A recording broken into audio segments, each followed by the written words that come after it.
Yes. What is good, my people? Welcome back to Computer Music Academy's weekly homework podcast. I'm your host, Tashira Say. Thank you for watching and thank you for listening. Welcome to week 93? Wow. Of the weekly homework assignment / podcast. Shout out to my man, Mr. Wallace, for that just ridiculous intro. Using that for a couple of more weeks. Anyhow, what are we doing this particular week? Well, as I said in the homework assignment when I sent it out, I know for a fact the majority of us, if not all of us at CMA, are samplers. Whether it's somebody who actually just takes everything within the sample and only that and creates these really dope beats, or somebody that takes its itty bitty bits and pieces of a sample or a song and just use that as a foundation possibly and then build the track, all the instrumentation around it. Doesn't matter, but I know for a fact all of us at CMA are samplers. And I know for a fact from my own experiences that there's been samples that we just have not been able to chop successfully. I myself, I have a couple that I have going back to, over the years, and sometimes I'm able to eventually figure it out, and some I still haven't figured out. And I said this would be a very cool assignment. So this is called The One That Got Away. And it's very simple. You take a song that you have always wanted to use and you've tried it several different times. It hasn't worked. But this time, for this particular assignment, you're going to make it work. And we have 5 submissions this week, which I'm very eager to get to all of them. Starting off with our man, DJ Nocturnal.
Yes, DJ Nocturnal. Very, very nice, sir. Very nice.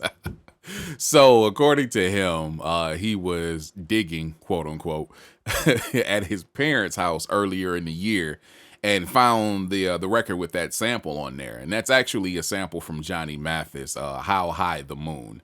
And that I'm a big fan of Johnny Mathis, believe it or not.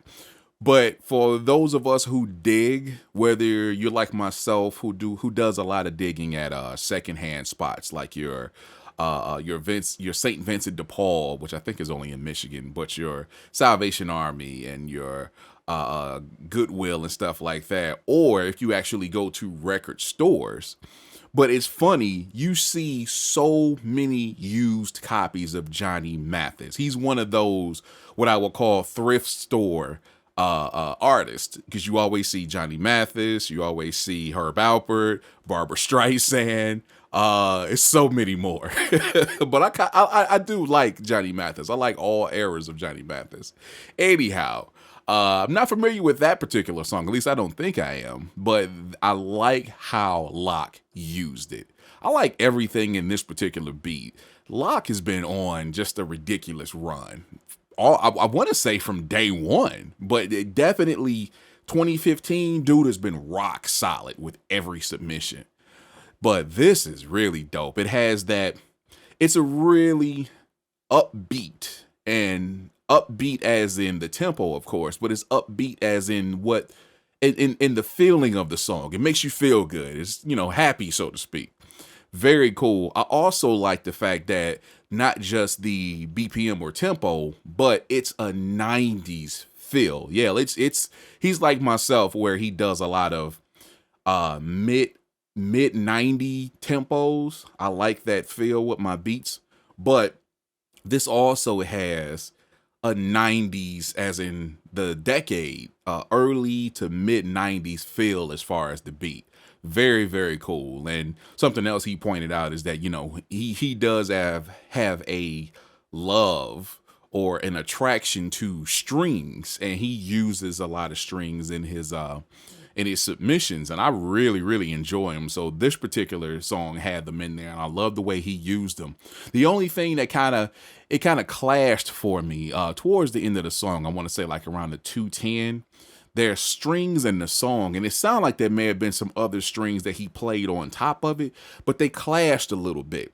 It didn't really kill the song, but you could tell they sounded a little off. Maybe that's just me, but either way, loved everything about the track. The drums, the sequencing, of course, the bass and all of that kind of stuff. I really, really like this track. And this is definitely like a summer track, so to speak, where it's just, like I said, upbeat and feels good. So yeah, shout out to Locke for that, my man. All right, moving on to my man Gold 007. Let's get it in.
Yes, the great Gold 007 doing his thing. Very, very nice. Nice. That sample that he used, if you're an early 90s hip hop head, especially East Coast, you know where that came from. The song was What I Am by, pardon me if I pronounce this wrong, Edie Breckley or something like that, and the New Bohemians. But as I said before, if you are an early 90s hip hop head, you know that sample. That comes from the Brand Nubians, Slow Down. Oh boy, that was a joint. I wasn't a huge Brand Nubians fan, but that track right there was one of my favorites of all time, man. Yeesh. Yes, yes. So immediately when this song came on, I'm like, oh, nice. Very, very nice. But yeah, I like what Gold did with this, as I like with the vast majority of his tracks. He brings something different from everyone else because of his background, because of what he's been through and different places he's gone musically. And he brings all of that to what we do at CMA. And he definitely adds another, other elements and spices to the gumbo, so to speak. But really like that. Like the drums with the reverb. That's classic Gold stuff right there. Like the synth elements and the effects and dynamics and just the overall structure of what he did in that particular track with that sample. Yeah. Excellent, excellent choice, my man. And very, very nice track. Way to bring it, man. All right. Moving on to one of the two gentlemen who are very good friends of mine, but they only come through like once a year on the WHA. The first being my man Trilogy Beats, Ray, shout out to him. And then this other cat, my man Reverb Music. He's in this particular podcast, so let's see what he submitted.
Yes, Reverb Music finally making an appearance in the WHA for 2015. It's probably his last. But he did show up in the Bang Show earlier this year. I think he was in for like 2 weeks. I think he was. At least 2 weeks, yeah. But anyhow, yeah, I like this right here, man. He didn't give the name of the sample, but he gave the artist, and pardon me if I pronounced this incorrectly, Carlos Jobim, Jobim, from that particular person, but didn't actually list the name of the sample. But apparently this is something that he's been wanting to use and he has tried to use a multitude of times over the years. But I like that track, man. I like the swing on it. I like the way the hat's got a swing. The drums have a nice swing to them. It's a very minimalist beat, and that's nothing negative at all that I'm saying. I really like the way he structured it and what he used within the song. It's definitely a beat that somebody can rap on, the way it's set up, because you got the intro, You got the opening hook, and you actually have a slightly different use of the sample and some filtering, and everything was low and out of the way. So for anyone who's actually rapping over this, they're not, they're not clashing with what's going on in the beat. And I really appreciate that. And then at the end, it goes back to the hook. Very, very, very dope use of the sample. I really enjoyed it. like I said, I like the hats have a nice swing. The drums, kicking the snare actually have a nice swing. I like the extra percussion that he put in there. I don't know if that was from the sample or something else, but it was that boom, boom, boom, boom, boom, boom. I don't know where that came from, but I really like that. And it was panned a little bit. So I really, really appreciate that.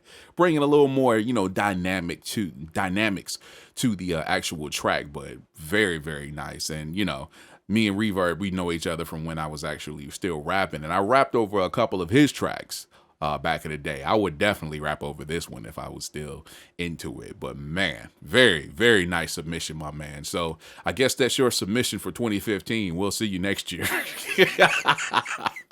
All right, moving on to my man, Mr. Wallace. Oh boy, let's get it in.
Boy.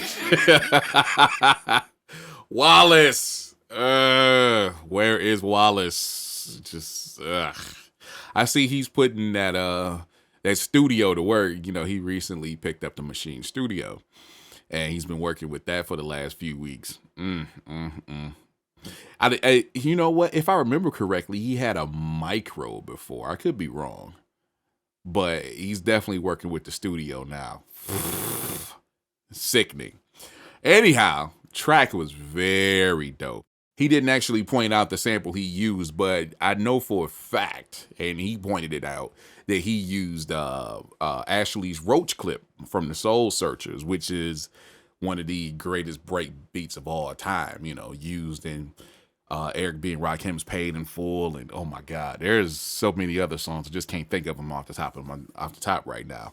But man, that right there, sickening. One thing I really appreciate about Wallace, about Sho-Nuff, about Gold, and a couple other people I just can't think off the top right now.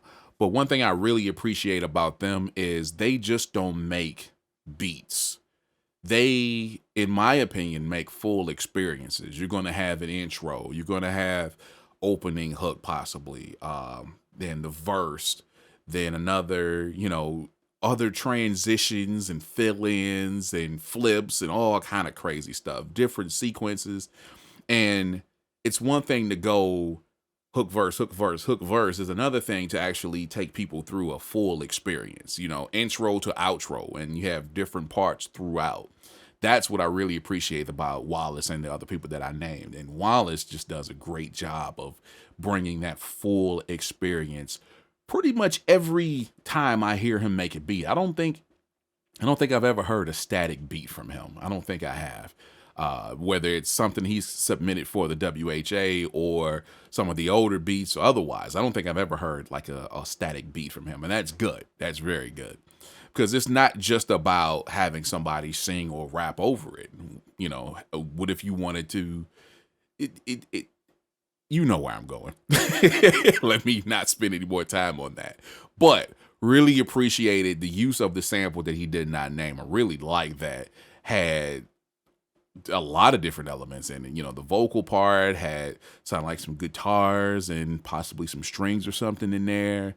And love the use of that, love the sequencing, love the drums, and of course the break beat. He brings it every single time, and don't stop. Please don't stop. All right, moving on to the man who's going to close it out for us this week. Our man, Sho-Nuff. Let's go.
boy. You know what I like about Sho? The fact that it at least appears, if it's not 100% true, and I think it is though, this dude can do anything. I mean, listen to that beat, okay? Let's break that down. It actually started out with, I guess you could say, some Detroit electronic music, electro or whatever. And then it evolved a little bit, but by the end of the song, it was like a dubstep song. Perfect tempo for all of that. But then, if you pay close attention, it seemed like it actually had some reggae elements as well. Okay, so the song that he used, oh my God, and I'm glad he pointed this out. He said that, this used to be my girl back in the day. And you got to give some Detroit love for Anita Baker. That was good love. Man, Anita Baker, then and now, and she still has it. She is still a ridiculous singer and performer. But that track right there, perfect. But then it also appeared, I could be wrong, but like I said, though, what I will call the reggae element, the bloom, bloom, bloom, bloom, that actually sounds like that's from The Police, Roxanne. The only thing it's missing is boom, boom. But man, like, how the hell do you do this stuff? Seriously. Especially a track like this where it mixes at least two different genres. I know they're kind of at the same tempo set, but the fact that he was able to pull that off within the same damn song, that's insane, dude. Oh my God. I mean, loved everything about the track. The one thing I was kind of hoping for, and I'm not mad that it didn't happen, but I was kind of hoping that it was more of, like everyone else, this is a sample I've always wanted to use, and he built around the chops or whatever, but he did it differently, and I totally respect it, and he pulled it off where he just used, that part of the Anita Baker, the vocal part. It could be more in there. I would have to go back and re-listen to it, but that part that he used was really dope. Then had the crazy drums and the percussion and the other synth and instrumental elements around it. Just absolutely stupid. I mean, whoa, dude. This, and you guys know I'm a huge wrestling fan. And there's two people that come to mind when I listen to a track like this from Sho-Nuff. And one dude would be Dolph Ziggler. I really like Dolph Ziggler, and his nickname, or what he calls himself, is the Show-Off. And he reminds me of Sho when he's in the ring. He just goes out and does these really crazy stunts. And I'm not talking about flipping off the top of a rope or anything like that, but just the amount of energy and craziness he puts into his performance. The other dude would be Shawn Michaels. And if you know anything about the Heartbreak Kid, Shawn Michaels, you know that his nickname was the Show Stopper. And whether he is the last person on the podcast or earlier, he makes you stop and pay attention to his submissions. It's ridiculous what he does pretty much every week, 9 times out of 10, for real. So major props for that submission, my man. And shout out to everybody that submitted this week. Sho-Nuff, Mr. Wallace, Reverb Music, Gold 007, and DJ Locturno. Thank you for the submissions this week. And thank you, the listeners, the watchers, the people who support us every single week. If you would like to be one of us, be amongst us, do what we do, come on over to computermusicacademy.com and join us. It is that simple. I'm done for the week. Thanks for watching, and we will talk to you next time. See ya.